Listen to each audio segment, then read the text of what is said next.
ఈ పరువును తీస్తున్న విషయాన్ని, వీళ్ళ అజ్ఞానాన్ని, వీళ్ళ మూర్ఖత్వాన్ని, వీళ్ళ తాబేదారితనాన్ని, వీళ్ళ బానిసత్వాన్ని, ఆంధ్ర పాలక వర్గాలకు వీళ్ళు ఈయన చేసే బానిసత్వాన్ని బయట పెడుతున్నా కాబట్టి గా అక్కసు నేను ఎత్తే సబ్జెక్టుకు సమాధానం లేక ఇవాళ నేను చెప్పిన స్పష్టంగా చూపించిన మీరు అందరూ చూసిండ్రు.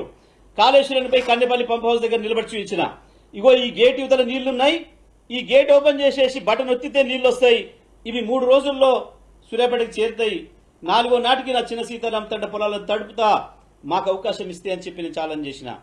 గది మాట్లాడమని రాదు, గది మాట్లాడమను, ఇది కదా మాట్లాడాలి. ఎవరైనా మాట్లాడితే ఆయన మంత్రులు జగదీష్ రెడ్డి గారు చేతగాక మనుషులను వ్యక్తిగతంగా దాడి చేసి, వ్యక్తిగతంగా మాట్లాడి, బూతులు మాట్లాడి, ఇగో ఇవాళట్లాగా దొరికిపోయిన దొంగలు తప్పించుకోవడం కొరకు ఇంకొక దాన్ని దేన్నో సృష్టించి, లేనిది సృష్టించి దాని వైపు తిప్పే ఒక ప్రయత్నం, ఇది దాంట్లో బాగానే వచ్చింది. పనికిమాలిన చర్చ, విలీనం చర్చ, ఇంకోటి తప్ప ఇంకోటి కాదు. ఇద్దరికిద్దరు దొంగలు, వీళ్ళు దొరికిపోయిన కాబట్టే ఇవాళ ఈ డ్రామాలు చేస్తున్నారు.